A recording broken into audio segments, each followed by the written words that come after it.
Alright, so I made the climb to the top, and now it is time to explore the ancient streets of Bagnoregio. Let's do this. Well, I have an idea. While Siege catches his breath, I'm going to fill everybody in on exactly what it is we're doing here.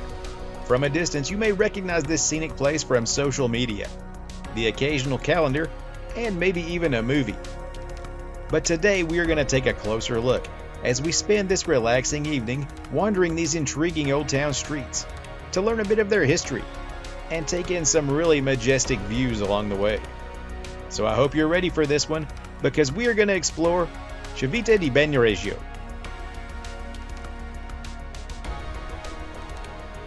When you first arrive, you will probably find yourself in this parking lot. Simply walk around the corner right here and most likely make your way through a crowd of tourists as you wait patiently to grab your first awe-inspiring view of this impressively charming hilltop village.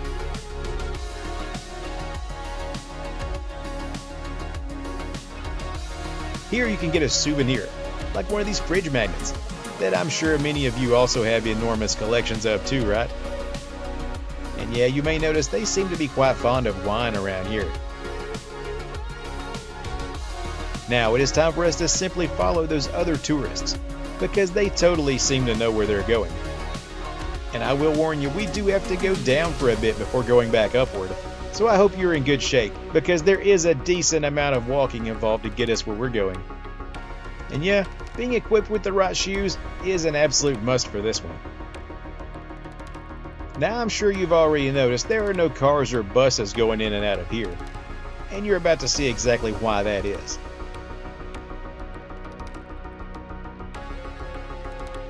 Yes, right up there ahead in the distance, there it is, Civita di Bagnoregio, and it is only accessible by a footbridge.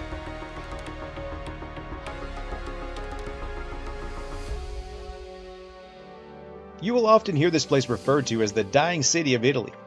It basically sits up on top of a large volcanic rock that is constantly shrinking due to erosion. I'll tell you more about that in a bit. But now that we are up top, I'm sure you've noticed that this is the place back in the beginning where Siege was all out of breath. Yeah, what a wuss.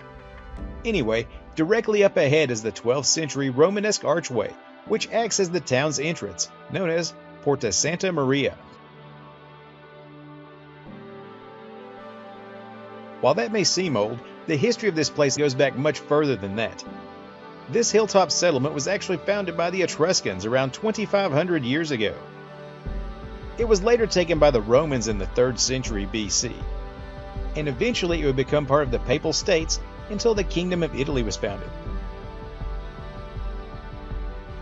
This town apparently really thrived all throughout the Middle Ages, as much of the architecture you see here is left behind from medieval times. After that prosperous time period, well, that's when the decline began, as the population would be ravaged by plague, and the cliffs would continue breaking down from all that erosion. Now take a look just up ahead of us. Here we find ourselves arriving at the main town square, which is home to the Church of San Donato. Its origins date back to the 5th century, with upgrades in the 15 and 1600s.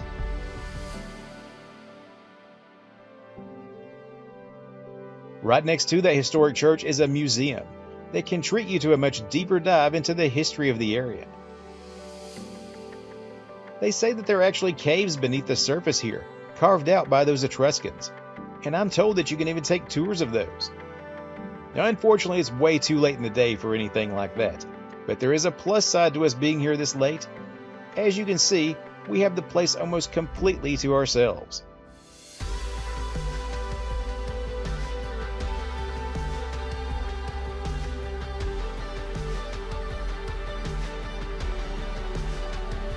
So I talked about how this place is often referred to as Italy's dying city due to its natural weathering.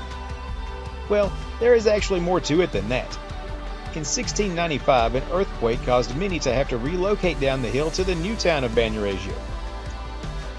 Since then, what you now see has become mostly a tourist attraction.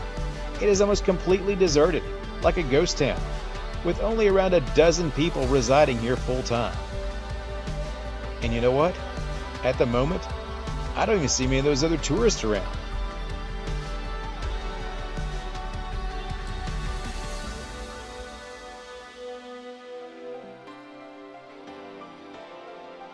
Here's something you may find of interest.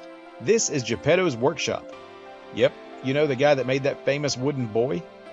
Now, Pinocchio didn't actually live here, but this was a filming location for the 2009 miniseries. They say that for €1 you can go inside and take a look around at that workshop. Now, even though I'm normally not too big on the entertainment industry, that might be pretty cool. But you know what I do really enjoy is being surrounded by scenery like this. And just take a look at how truly satisfying this landscape can be.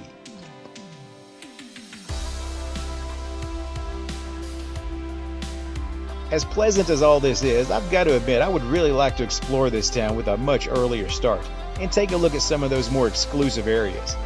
See the tunnels, spend some time in that museum, and try out a restaurant or two. Now, something convenient that makes all that truly accessible is that they have rooms to rent up here too, so you can totally spend the night. Wouldn't that be interesting?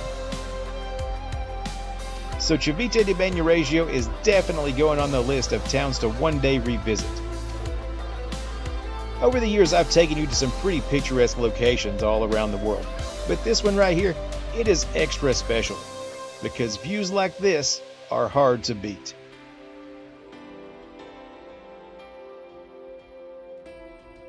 It would be way too easy to sit here and continue to watch this sunset. Just don't forget, we have a long walk to get back before dark.